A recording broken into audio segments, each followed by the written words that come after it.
Todos os domingos eu venho para a EBD. Venha conhecer, espero por você. A paz do Senhor Jesus, meus amados irmãos, um bom dia para a classe Mensageiro da Fé.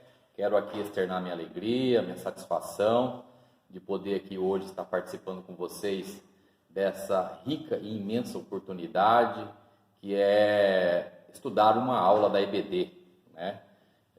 Quero aqui parabenizar a nossa irmã Soneide, nosso irmão Rodrigo, que são os professores da classe, que sempre têm trabalhado com ânimo, participado bem da EBD e assim contribuindo para que essa classe seja uma classe abençoada, né? Hoje estou aqui com essa oportunidade de estar aqui com vocês, de estar estudando com vocês. A irmã Soneide me solicitou que eu pudesse hoje ministrar aula junto de vocês. Eu quero aqui agradecer essa oportunidade. Não tem como eu substituir a irmã Soneide, mas pela misericórdia de Deus nós conseguimos aqui hoje que nós possamos fazer algumas reflexões e estudar junto esse tema, né, que é o tema da lição de número 11, aqui na lição dos jovens adolescentes, né, que ela traz como tema, base, a lição toda, né, a revista Jesus e o Reino de Deus, né? A lição de hoje ela tem como tema a ética do Reino de Deus, que está baseado na passagem bíblica, no texto bíblico, no Evangelho de Mateus, no capítulo 5, versículo 1 ao 12, que diz assim: Jesus, vendo a multidão, subiu a um monte e, assentando-se, aproximaram-se dele os seus discípulos. E, abrindo a boca, os ensinava, dizendo: Bem-aventurados os pobres de espírito, porque deles é o reino dos céus. Bem-aventurados os que choram, porque eles serão consolados. Bem-aventurados os mansos, porque eles herdarão a terra. Bem-aventurados que têm fome e sede de justiça, porque eles serão fartos. Bem-aventurados os misericordiosos, porque eles alcançarão misericórdia. Bem-aventurados os limpos de coração, porque eles verão a Deus. Bem-aventurados os pacificadores, porque eles serão chamados filhos de Deus. Bem-aventurados os que sofrem perseguição por causa da justiça, porque deles é o reino dos céus.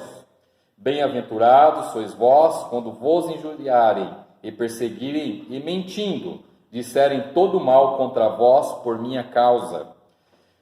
Exultai e alegrai-vos, porque é grande o vosso galardão nos céus, porque assim perseguiram os profetas que foram antes de vós. Aqui nós estamos vendo a declaração de Jesus, que naquele momento do seu ministério estava a pregoar e ensinando os discípulos, né?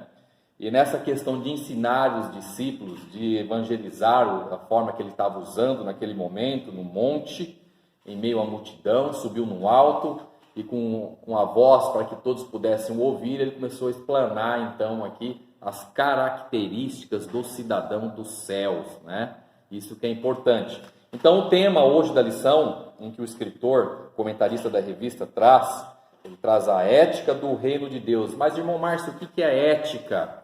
Ética é um conjunto de regras e preceitos de valores morais, né, que se disciplinam ou orientam, né? Nesse caso, a gente está aplicando a ética cristã, né?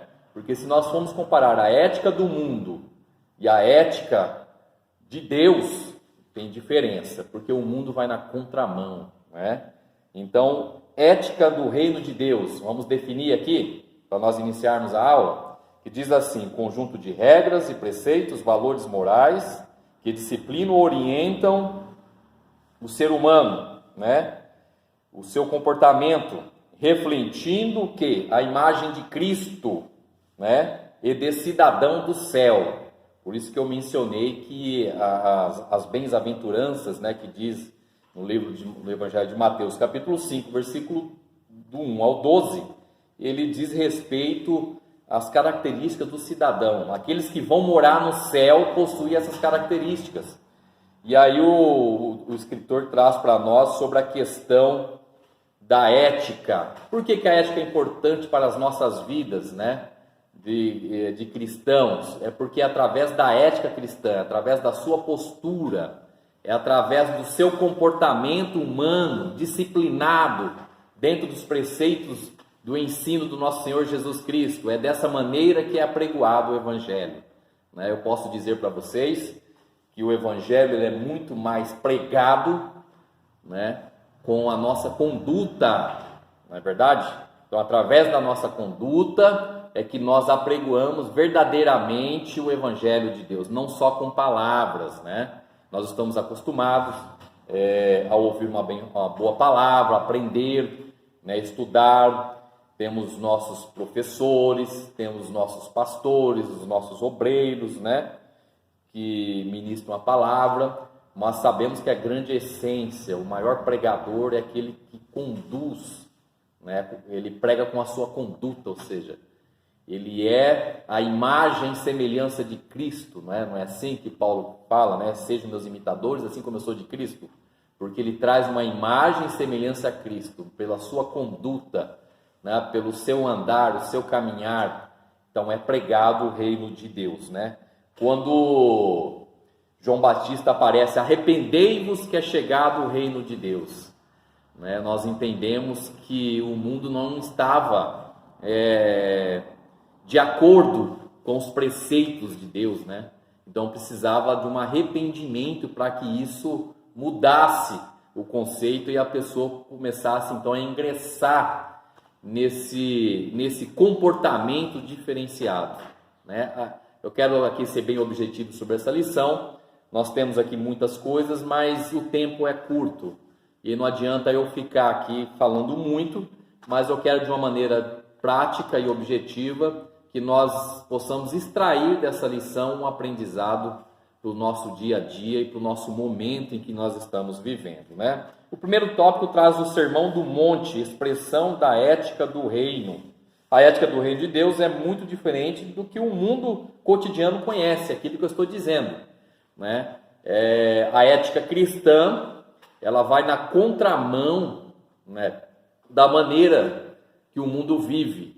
Então nós temos aqui uma situação distinta, né, diferente. Por isso que nós falamos sempre e aprendemos, né, com o Senhor Jesus, que nós devemos ser diferentes. Não tem como você apregoar num reino sendo igual ao reino existente, né? Então, se nós temos um reino de Deus, um reino fora desse mundo, ele tem que ser diferente, né? Porque sabemos que Deus é luz e o mundo está em trevas, e que nós possamos ser luz, né? É interessante aqui alguns comentários do comentarista. Ele diz assim: os pobres de espírito que reconhecem quanto precisam do próximo. Pobres de espírito aqui não quer dizer uma pessoa pobre, necessitada de recursos básicos, né? Aquela pessoa que está limitada. Isso aqui não é pobre de espírito, isso não quer dizer que ela não tem baixo recurso, né? de verbo financeiro, baixo recurso financeiro. Isso não é pobre de espírito. Pobre de espírito quando a pessoa reconhece que precisa do próximo, né? Ou então ela tem o próximo como superior a si mesmo, como Paulo nos ensina lá em Coríntios, né? Que nós possamos considerar os nossos irmãos sempre superiores a si mesmo, e que a gente precisa do próximo, né? Isso é uma pessoa que tem um coração, ele é pobre de espírito, ou seja, ele tem um coração que reconhece, né, que há um Deus maior, que o amor prevalece, que ele tem aquele sentimento de compaixão pelo outro, você entendeu? Então é essa a questão do pobre de espírito que o nosso Jesus menciona aqui, né? À medida que proporciona os demais os motivos para um sorriso legítimo, aquele que proporciona alegria para o outro, né? Esse é o pobre de espírito. Os que choram ao perceber que precisam verdadeiramente de um consolo. Esses que choram, que precisam verdadeiramente de um consolo, é aqueles que necessitam, né, do consolo de Deus. Não é apenas chorar por uma situação, mas aqueles que choram aos pés de Jesus. Nós conhecemos e aprendemos que as nossas lágrimas, né, perante a Jesus, Pedindo consolo tem um valor imensurável, né? E essas lágrimas são coletadas, levadas ao trono de Deus, né? Então, assim, que nós possamos aprender nessa manhã. Então, bem-aventurados que choram, bem-aventurados os mansos, aquele que promovem a tranquilidade, a mansidão. O mundo está se acabando, todo mundo está nervoso, mas ele consegue influenciar com mansidão, consegue organizar com tranquilidade. Bem-aventurados os mansos, bem-aventurados os retos que possuem fome e sede de justiça. Esses são aqueles que gostam da coisa certa, né? Que têm sede da justiça de Deus, que procura andar no caminho do Senhor, temente ao Senhor, né? Que não aproveita da fragilidade dos outros, ele é reto. Os misericordiosos, por sempre procurar o melhor para o seu próximo, aquele que tem compaixão, misericórdia, tem amor pelo próximo, sente a dor do outro, né? Os limpos de coração, têm um coração puro, reto diante de Deus, o coração dele já foi transformado, né, pela presença do Espírito Santo. Os pacificadores, esses são aqueles que só transmitem paz. Em meio à turbulência, ele consegue transmitir paz e consegue harmonizar a situação com tranquilidade. E por fim, os perseguidos por causa de Cristo. Por que perseguidos por causa de Cristo? Porque o reino de Deus vai na contramão das trevas, né, das potestades, do inimigo das nossas almas, né? Então, com isso, a igreja ela se torna perseguida, mas nós temos certeza que a nossa vitória está no Senhor Jesus. Então, o Senhor Jesus hoje traz para nós sobre essa lição maravilhosa que se encontra em Mateus capítulo 5, versículo de 1 ao 12. Isso aqui é um evangelismo, né? É uma bênção meditar nessa questão, né? É importante que, ao passo que a ética cristã ela tem a sua base no amor, né? Na comunhão com Deus. A ética do mundo tem a sua ética baseada na elevação do indivíduo, aquele que tem as suas conquistas pessoais, aquele que acredita que só ele conseguiu por ele mesmo. Mas a ética cristã, baseada aqui no texto bíblico de Mateus, sobre as bem-aventuranças, né? Ela tem aqui baseado no amor de Deus, né? Um amor que entende, um amor que conhece, um amor que suporta. Então a base dessa ética, ela está na rocha eterna que é Jesus Cristo, que é o amor de Deus manifestado a nós, né?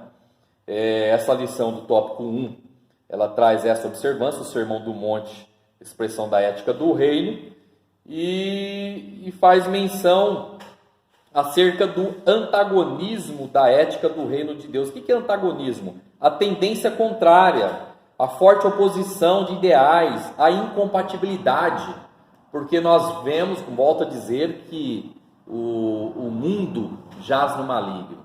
Então, uma vez você proferiu aceitar Jesus e decidiu no seu coração ser transformado, ter uma nova vida, né? Renascer de novo, você entra em oposição ao mundo. Então há uma incompatibilidade entre a presença de Deus, entre a luz e as trevas, não se mistura, né? Então as características do cidadão dos céus, os bem-aventurança, né? Ela traz essa distinção entre o bem e entre o mal, né?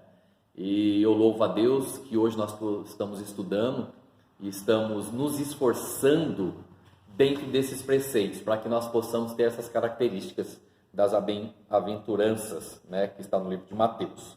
O que é bem-aventurados, né? Vamos distinguir aqui. Bem-aventurados significa plenamente satisfeitos, né?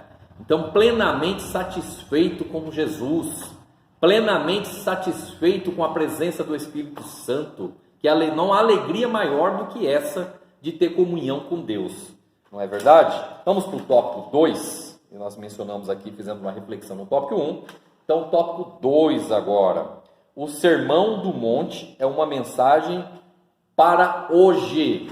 essa mensagem não é só lá para os tempos de Jesus, quando Jesus estava ministrando e ensinando o povo. Ela é para hoje, para o agora, para você que precisa de Jesus, né? Para nós que precisamos de Jesus.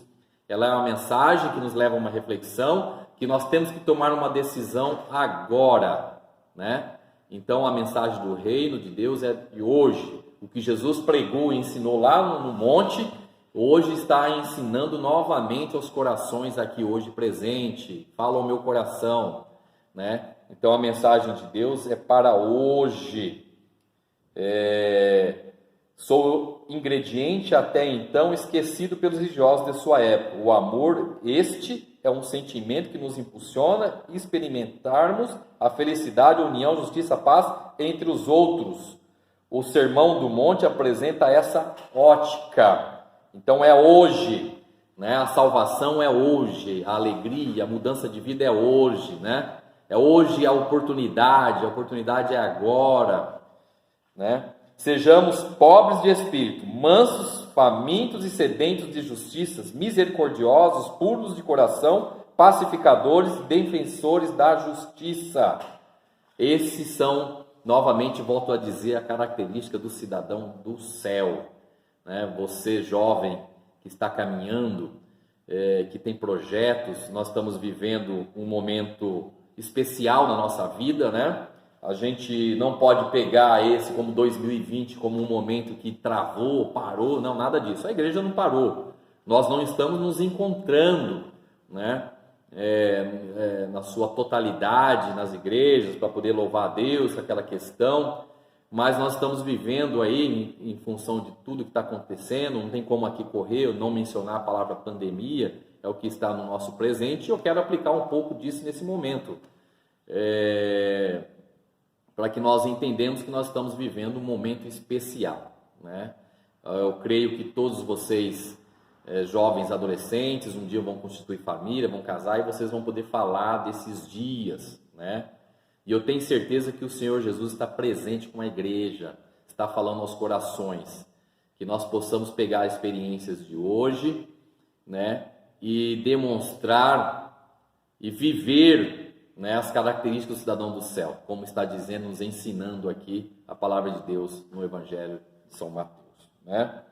É interessante que quando uma certa pessoa chamada Nicodemos foi visitar Jesus, lá no capítulo 3 do Evangelho de João, e Jesus instrui a ele sobre o novo nascimento. Olha, é necessário nascer de novo, né? Vai ter que mudar esse propósito, vai ter que mudar essa direção que você está indo aí, né? Porque a conduta agora é outra, a vida é outra, né? Então é necessário nascer de novo, não é verdade? Tem que desmanchar o que o mundo construiu e deixar Jesus construir um mundo novo aí em você e em mim também, graças a Deus, né?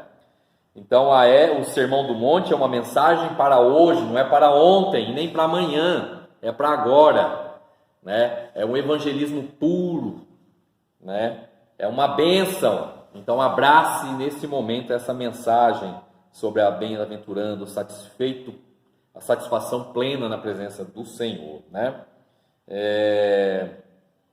Em Mateus capítulo 5, versículo 13 e 14, o Senhor Jesus fala lá sobre o sal da terra. Nós somos diferentes, somos o sal da terra, né? E luz do mundo. E se a gente for destrinchar aqui a funcionalidade do sal, para que serve? O sal para muitas ocasiões, né? Para muitas questões, o sal serve para poder conservar, né? Muitas pessoas lá atrás, até pessoas que vivem longínquas hoje sem a energia elétrica, pessoas hoje para poder conservar a carne usam o sal, né? Para poder conservar. Então que o sal que nós sejamos sal, que possamos conservar, né, os preceitos de Deus, as suas orientações, né, a sua disciplina, que nós possamos conservar a ética de Deus para que possamos ter uma vida cristã correta e que possamos ser verdadeiros pregadores do Evangelho, não é verdade? Indo mais à frente, essa transformação começa a partir daqueles que o mundo não valoriza, os bem-aventurados, né? O mundo vai na contramão, não dá valor a esses, Então, por isso há esse enfrentamento, mas eu tenho certeza que a obra de Deus é uma bênção e ela vai te dar força. A palavra de Deus dá força, dá ânimo, é combustível. Temos o Espírito Santo para poder caminhar e continuar nessa força, né? Então, a ação do tópico 2, a ética no reino de Deus, é algo que não pode ser imposta ao ser humano. Você não pode, sei lá, impor, mas é uma situação que tem que ser apresentada para que verdadeiramente a transformação venha de dentro da pessoa. Por isso que Jesus falou ao Nicodemos: olha, vai ter que nascer de novo, é necessário nascer de novo, né? Vamos para o tópico 3, vivendo a ética do reino de Deus na sociedade. Para a sociedade, quem é o bem-aventurado? Com certeza é o que possui dinheiro. Para eles é aquele que possui riquezas, poder, né? O bem-aventurado é aquele que o cara que está andando no carro novo, aquele que anda segundo o seu entendimento, né? E aquele que produz ou que tem poder financeiro, principalmente. Aquele que está na mídia, tem uma beleza, né? Tudo aquilo que é aparente aos olhos humanos, né?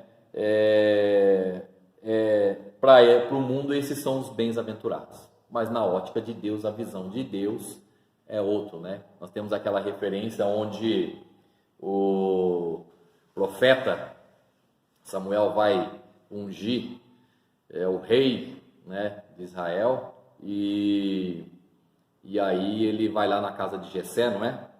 E aí ele vai logo ungindo e abençoando aquele maior, aquele que era mais bonito, estava mais alto, mas não era aquele, né? E o Senhor Jesus, o Espírito de Deus, ali falou para ele que não era aquele. Olha, não é esse, né? O homem não vê como eu vejo. Então é dessa forma, o mundo não vê como Deus vê, mas aquele que é cristão, que tem a sua vida pautada nos ensinamentos, né? Nas orientações, e segue a risca, que segue ali debaixo da misericórdia de Deus, esse tem o olhar de Deus e vai com certeza tomar decisões certeiras segundo os olhos de Deus. Deus tem bênção para você, mas você tem que tomar as decisões segundo a vista do Senhor para a sua vida, né?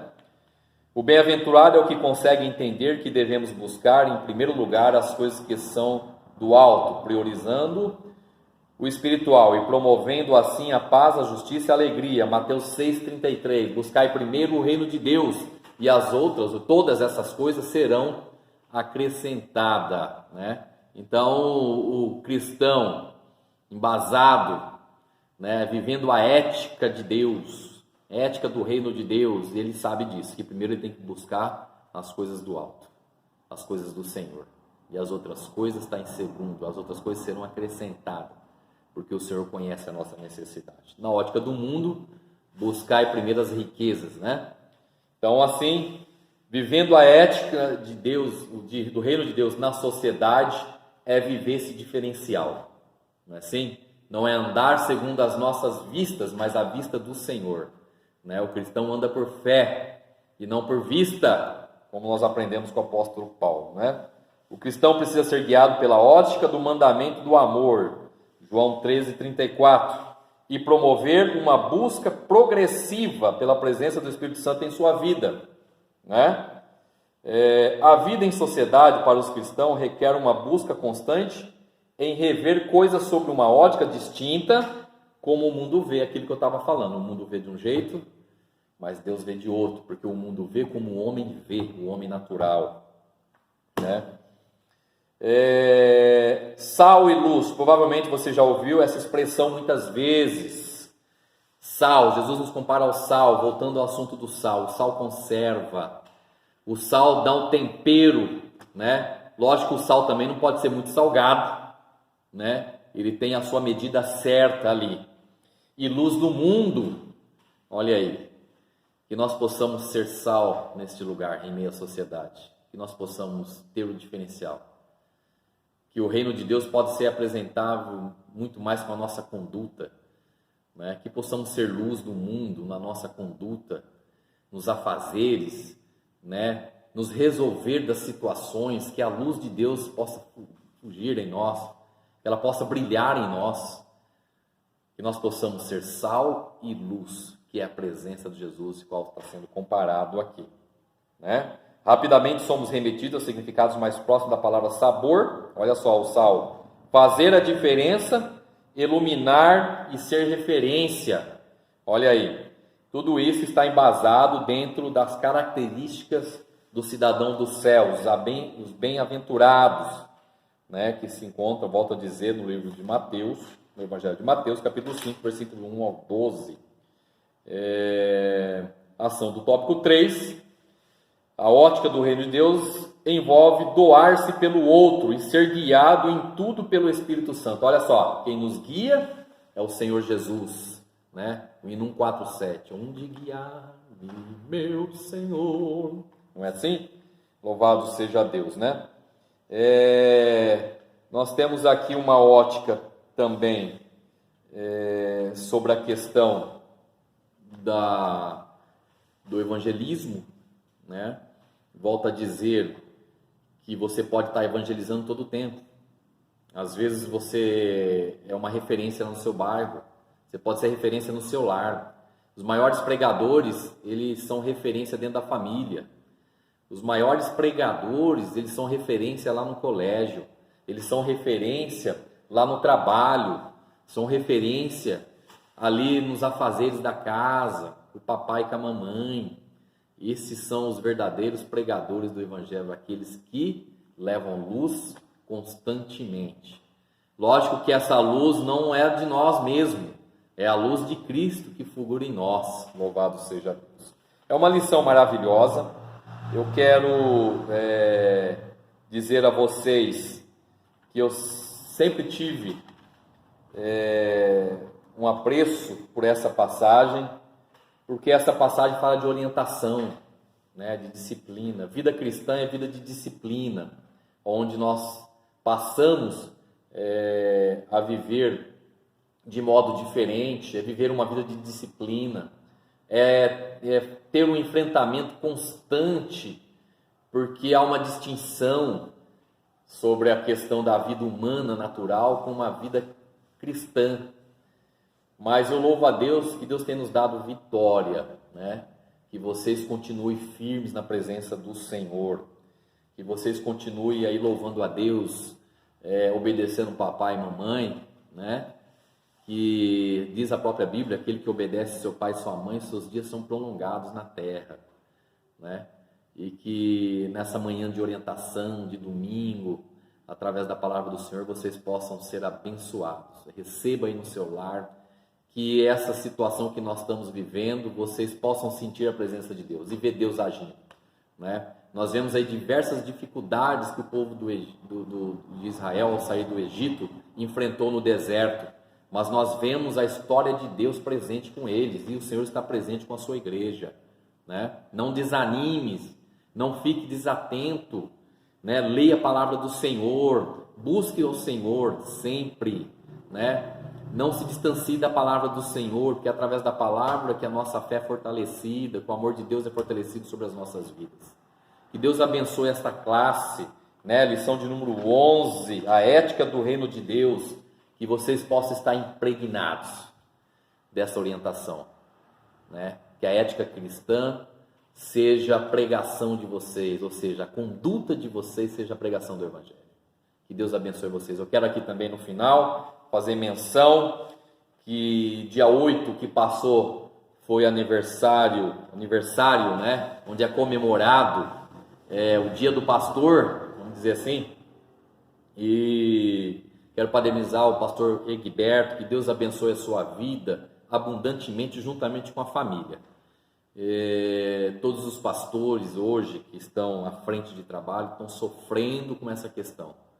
Eu sempre aprendi, sempre vi, sei que o pastor também necessita da presença das pessoas, né?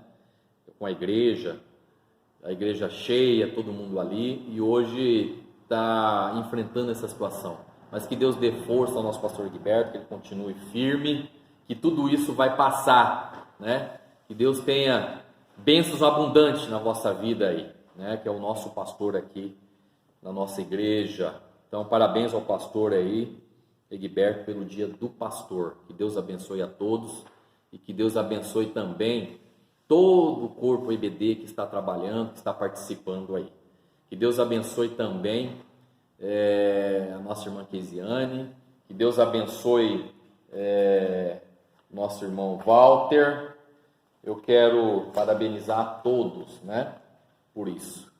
E que nós possamos continuar firmes na presença do Senhor, sendo aluno. Eu quero aqui também fazer menção, quero mandar um abraço aqui aos alunos da classe Mensageiros da Fé, né? Quero começar aqui pelas meninas, a Emily, a Yasmin, a Amanda, a Luane, a Ana Júlia e Fernando. Um abraço a vocês. Quero também mandar um abraço ao Ian, né? Falando dos meninos, o Ian, o Nicolas, o Wesley, o Ismael, o Giovanni e o Jonathan. Que Deus abençoe essa classe e que vocês continuem firmes e continuem crescendo na presença do Senhor com o conhecimento de Jesus nas vossas vidas. Que Deus abençoe cada família desses alunos. Que Deus abençoe a escola dominical. Que Deus abençoe a todos. Fica aqui o meu abraço, o meu carinho e as minhas orações. Conte comigo. Deus abençoe. Amém.